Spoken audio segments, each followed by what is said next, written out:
Halo teman-temanku semuanya, apa kabar teman-teman? Semoga teman-teman semua sehat ya.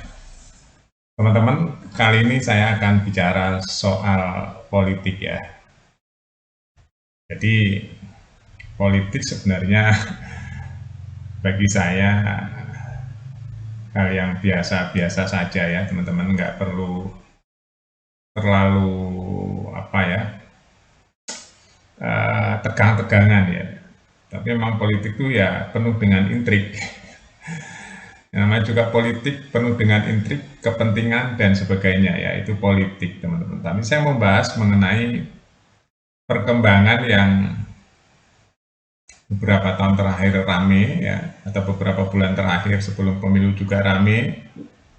Ini mengenai pembenci Gibran, pembenci wakil presiden kita sudah mulai, sekarang sudah mulai apa ya, bingung ya, harus cari jalan gimana lagi nih untuk eh, menumbangkan Gibran. Gibran ini ya teman-teman, saya sering bikin video tentang Gibran. Dia tuh memiliki karakter yang kuat. Kalau saya ambil istilah ya, ibarat ranting. Gibran ini adalah ranting dari tumbuh-tumbuhan yang lentur, yang tidak mudah dipatahkan. Ya, dia kuat sekali Gibran ini rantingnya. Kalau ibarat ranting. Jadi ranting ada dua jenis ya teman-teman. Kalau kita patahkan gini langsung patah, tapi Gibran tuh sebuah ranting yang kalau dipatahkan sampai melengkung 180 derajat pun Gibran nggak akan patah. Itulah Gibran, anak muda yang hari ini sebagai wakil presiden. Kita harus berpikir benar-benar real ya teman-teman.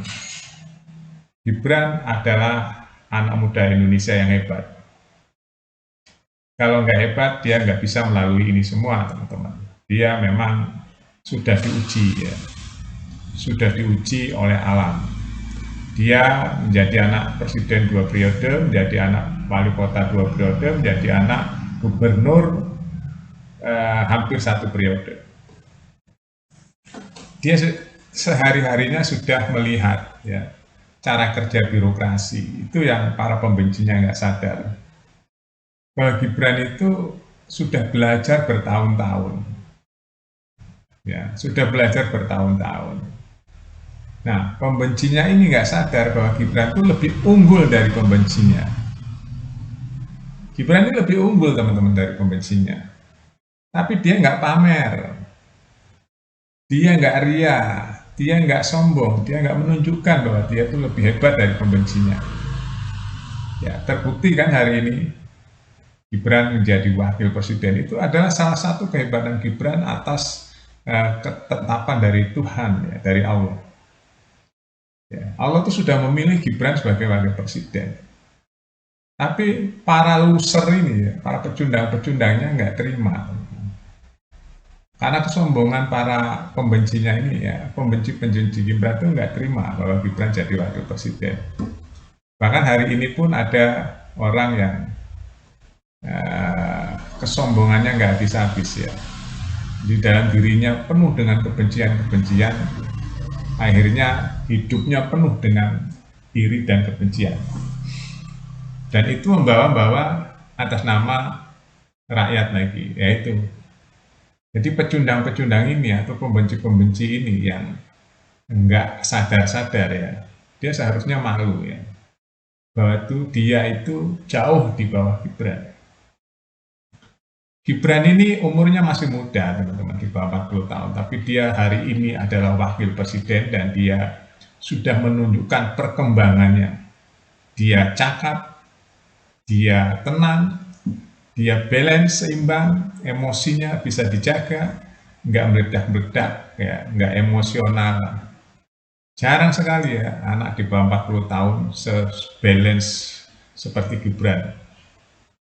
Dia menghadiri rapat juga tetap balance, menghadiri undangan-undangan peresmian apapun dia balance, dia berpidato juga tanpa teks belen, ya, dia mulai belajar dan berkembang hari ini. Akhirnya para pembencinya pada frustasi, pada menahan malu, tapi dia tidak mau menunjukkan bahwa dirinya malu. Ya, akhirnya dia tetap aja mengobarkan kebencian-kebencian, padahal dia itu di bawah Gibran jauh kualitasnya. Ya, sebagai orang yang meneliti kehidupan berpuluh-puluh tahun, teman-teman, sebenarnya mudah sekali untuk melihat karakter Gibran. Gibran ini adalah anak salah satu yang memiliki karakter kuat sekali, ya. Saya ibaratkan tadi seperti batang yang tidak mudah patah atau luntur, sulit sekali dikalahkan, teman-teman. Ya, semua itu memang sudah ditetapkan oleh Tuhan. Jadi pembencinya ya selamat aja hidup dengan kebencian, ya. Orang yang hidup dengan kebencian dia tidak akan pernah maju, teman-teman. Itu aja, teman-teman, ya. Jadi kita harus berpikir yang realistis, tidak provokasi, ya, memandang sesuatu dengan progresif, jangan statik. Jadi dunia ini adalah dinamis, progresif, apalagi di zaman teknologi hari ini. Ya, jadi para pembenci Gibran, kenapa nggak sadar-sadar? Itu pertanyaannya. Apa kamu merasa dirimu lebih hebat? Padahal dirimu tuh jauh di bawah Gibran. Terima kasih teman-teman sudah nonton, ya. Ini sekedar pandangan saja, ya. Kalau cocok ya kebetulan saja, nggak cocok juga ya mungkin kebetulan saja, ya. Ini pandangan sebagai masyarakat biasa yang sudah banyak menyaksikan jenis-jenis kehidupan, ya, dan karakter-karakter manusia, ya, kadang-kadang penuh dengan cover, ya, penuh dengan kemunafikan. Jadi ya hidup ini adalah pilihan, tinggal mau milih jalan yang mana, jalan kebencian atau jalan kasih sayang, ya, jalan statik atau jalan dinamis, ingin stay di tempat atau ingin maju, itu pilihan, teman-teman. Terima kasih, sampai jumpa.